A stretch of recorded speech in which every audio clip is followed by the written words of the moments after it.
뒤웅박 팔자라는 말이 있습니다. 흔히 여자는 남자 잘 만나야 한다는 뜻으로 쓰이는데 원래는 입구가 좁은 뒤웅박 속에 갇힌 팔자라는 뜻으로 일단 신세를 망치면 거기서 헤어나오기가 몹시 어려움을 비유하는 말입니다. 임종원 전 법원행정처 차장이 자신의 재판에서 셀프 변론을 하며 자신의 발언에 웃음을 보인 검사를 향해 검사님 웃지 마세요 라고 한 말이 세간의 화제가 되고 있습니다. 앵커 브리핑 격세지감 뒤웅박 팔자 얘기해 보겠습니다. 어제 오전 서울중앙지법에서 열린 직권남용 등 혐의 2회 공판에 들어가기 위해 호송차에서 내려 법정으로 향하는 임종원 전 법원행정처 차장, 임종원 피고인의 모습입니다. 임 전 차장은 흡사, 신주나 영정 사진을 들듯 서류 뭉치를 받쳐들고 법정으로 들어갔습니다. 맨 앞에 서류는 자세히 보면 보고문이라고 써 있습니다.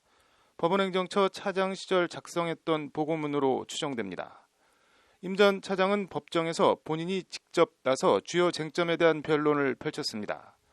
먼저 공보관실 운영비 명목 예산 3억 5천만 원을 현금화해 대법원장 경력금으로 전용했다는 혐의에 대해선 범죄가 되지 않는다고 항변했습니다. 공보관실이라는 기구나 조직이 편제돼 있지 않아도 실질적 의미에서 법원장과 수석 부장판사, 공보판사를 중심으로 공보, 홍보 활동을 수행하고 있다. 이런 대외 활동에 필요한 경비를 공보관실 운영비 예산으로 편성하는 건 각 부처의 상황적 예산 편성 전략의 하나로 사회 통념상 허용되는 것이라는 게 임 전 차장의 주장입니다. 대법원장 경력금도 넓은 의미에서 공보 활동이니 예산 전용이 아니라는 논지입니다. 임 전 차장이 이 같은 주장을 펴자 한 검사가 헛웃음인지 비웃음인지 피식 웃었고 이를 본 임 전 차장은 정색을 하고 검사님 웃지 마세요 라고 말했습니다.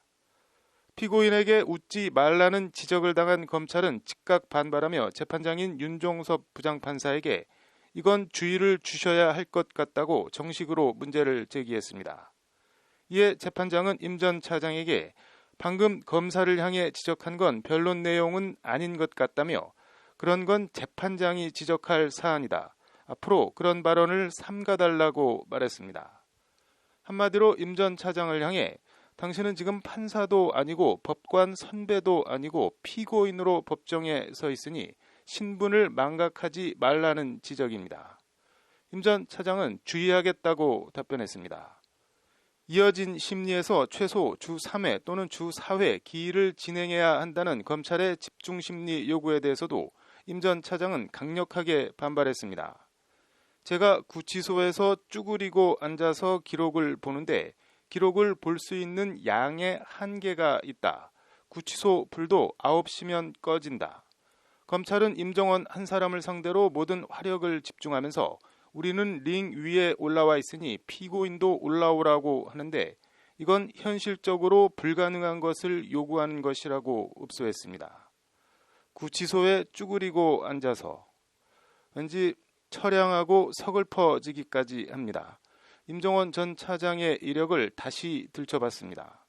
서울대 법대를 나와 1984년 제26회 사시에 합격한 임 전 차장은 서울중앙지법과 서울고법 부장판사, 서울중앙지법 형사수석 부장판사, 법원행정처 기획조정심의관과 기획조정실장, 차장 등 일선 법원과 행정처 요직을 이어달리며 승승장구했습니다.